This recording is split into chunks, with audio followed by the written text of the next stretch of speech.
Good afternoon. I'm Brian Reagan. This is Tyler Kelly. Welcome you to our midday meditation. And I do want to encourage you, remember to subscribe if you have not already, because the metric, Algorithmic. that was a metric. You had 4 M's in a row, I did. and then you just went off the M's. I forgot. The metrics of the matrices who measure the algorithmic calculations. Something like that. Those special little people out there in Etherland, algorithm land. Algorithm line, that's what Algorithm land. They like for you to hit subscribe and like and share and comment. And make sure your comments are all happy, please. Because I don't like mean comments. All right. Tyler doesn't like mean comments because then he has to go and delete them. Or we have to set everything to private. And that's no fun either. And that's no fun either. And so with that, with your subscribe, share, comment, and like, we're going to talk about the devil today. Oh, what fun. We won't say the devil's in algorithm land, but he might be. But today, we are talking about Isaiah chapter 14, verses 12 through 14, Tyler. How you are fallen from heaven, O Lucifer, son of the morning. How you are cut down to the ground, you who weaken the nations. For you have said in your heart, I will ascend into heaven. I will exalt my throne above the stars of God. I will also sit on the mount of the congregation on the farthest sides of the north. I will ascend above the heights of the clouds. I will be like the Most High.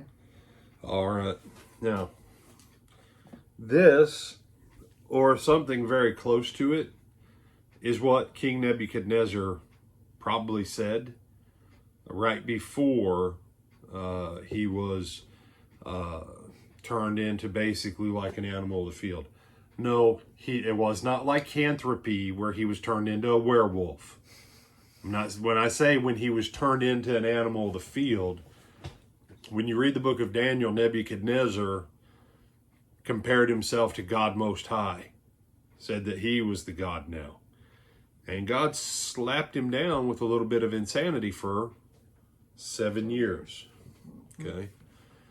And in that 7 years, and nobody messed with him because he was the emperor. And you know, if the emperor wants to eat grass and claw the fields and so some of you are going, that's just crazy. We live in America. Have we had some presidents that we probably should have removed from office and other elected officials? Probably. Yes. And by probably, I mean, yeah. But do we? No, we just go, well, that's the senator. He does crazy stuff. She does crazy stuff. You don't want to make them mad. And then they get reelected. Mm-hmm. So. Sometimes for several decades. Sometimes for decades. So when you read the Bible, please don't go, how come they didn't take that emperor down? We reelect the same people that lie to us all the time. They don't, at least Nebuchadnezzar, to the best of my knowledge, he didn't lie to his people. I mean, he didn't have to. He's the emperor. Yeah, he's the emperor, yeah. Right? But he says, I'm going to be God. I'm going to make myself greater than God. And some people argue in Isaiah 14, see, that's about a man. Yeah, but the spirit motivating it is the spirit of Satan. The spirit of Lucifer. And some people have a hard time with the word Lucifer there. Some translations have, day star or star o' day star, the star of the dawn or the morning star, some variant of that. This section, it outlines the behavior of the imposter. What's Lucifer mean, Tyler? Do you know? Isn't it morning star? Or nope. Like, we talked about this recently. Do you know where Lucifer comes from as far as actual origin of the name? No. It's come from the Latin. And it means the bringer of light. In England, the Lucas family. All right.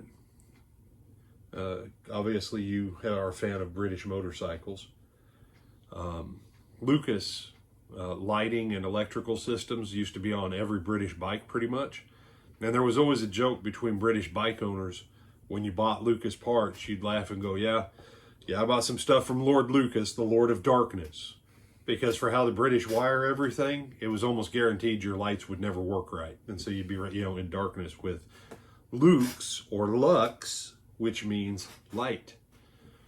And so this is Satan being manifested as he's working through human agents. Because what does Satan always inspire men to do?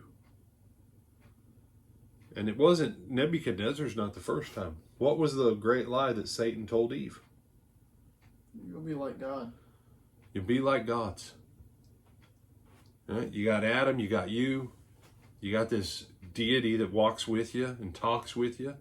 But if you eat this, you'll be his equal. You'll be higher than him. You'll be able to take his place. And no one will be able to tell you again, don't eat that fruit. You'll be your own determiner of what you want. Same. Always the same.